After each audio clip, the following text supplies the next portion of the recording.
प्रभु श्री राम कौन है?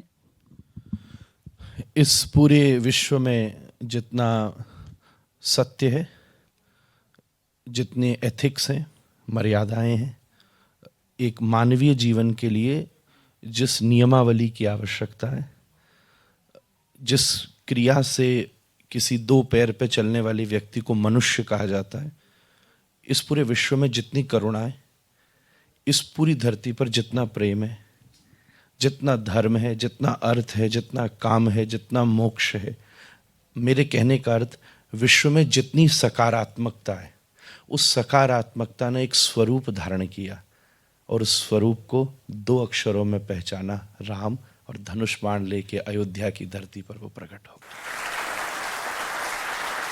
मैं तो ये कहूँगा, आप विश्व में सत्य सनातन की लहर ले जा रही हैं और बहुत लंबी प्रतीक्षा के बाद आज हमारा आपका साक्षात्कार हो रहा है।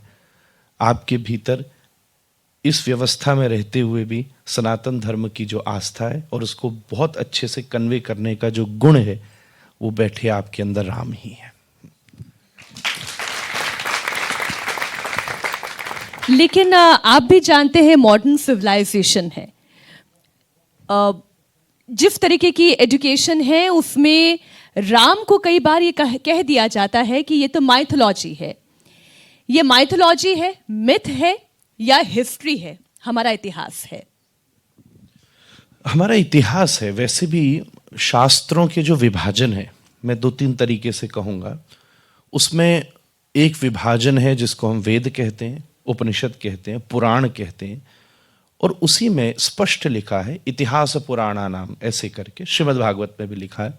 उसमें विशेष महाभारत और रामायण ये इतिहास की संज्ञा में आते हैं, मतलब इनको शास्त्र में इतिहास के पोर्शन में रखा है, पुराण भी नहीं। रामायण को पुराण नहीं कह सकते, रामायण स्वतंत्र रूप से बिल्कुल इतिहास है, इसमें दूर दूर तक कोई संदेह नहीं है।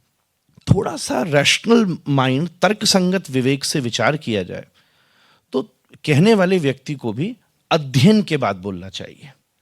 जस्ट बिकॉज भीड़ कह रही है कि मिथ है, वो मिथ की परिभाषा भी नहीं जानता होगा जो ये कह रहा है मिथ है।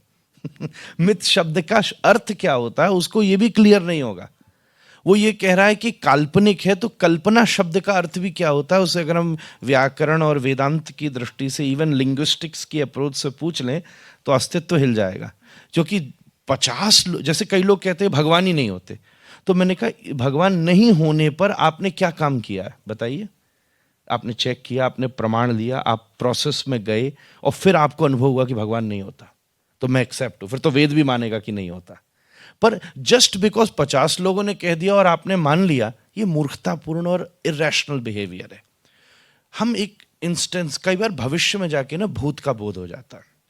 मैं प्रभु से प्रार्थना करूं कभी विश्व ये न देखे, पर आप ये देखिए कि अगला एक तीव्र विश्व युद्ध हुआ, बीच बीच में चीजें उठती हैं पर फिर हम लोग उसे, रशिया यूक्रेन, हाँ, वो सब गया। चलता है और बीच बीच में क्लैशेस हो रहे हैं। भारत पाकिस्तान के भी बीच बीच युद्ध होते रहे हैं। यूएस और इराक वाला सिस्टम भी आया, पर जिस दिन विश्व युद्ध की स्थिति बन गई, मानिए हो गया, होना नहीं है, प्लीज न हो क्योंकि बहुत बड़ी हानि हो जाएगी, पर अगर विश्व युद्ध हो गया तो आज वो वेपन्स मौजूद हैं कि मुझे नहीं लगता कि दिल्ली बचेगा, न्यूयॉर्क बचेगा, वॉशिंगटन बचेगा, एडवांस कोई भी सिटी नहीं बचेगा। क्या बचेगा आप इस पर प्रश्न करते हैं।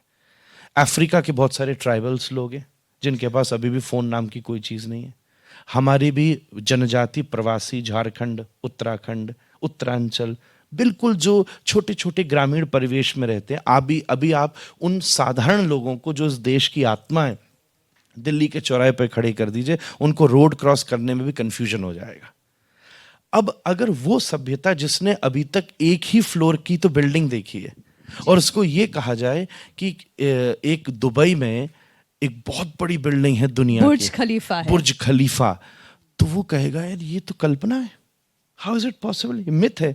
पता है हम 3 घंटे में हवाई जहाज में चले जाते थे। तो अगर भविष्य का विश्व युद्ध हुआ तो जो अभी ऑलरेडी 100 वर्ष पीछे चल रहे हैं लोग, वो इस सब व्यवस्था को कल्पना समझेंगे। महाभारत का युद्ध पहला विश्व युद्ध है, उसमें न्यूक्लियर रेडिएशंस को मेजर किया गया है, पूरा विश्व इन्वॉल्व था उसमें। जिन्हें हम ब्रह्मास्त्र कहते हैं। ब्रह्मास्त्र कहते हैं, नागास्त्र, रुद्रास्त्र, मैं कहूंगा अस्त्रों की कोई सीमा नहीं है, इंद्रास्त्र, ये सारे अस्त्र भगवान श्री राम को विश्वामित्र जी ने दिए।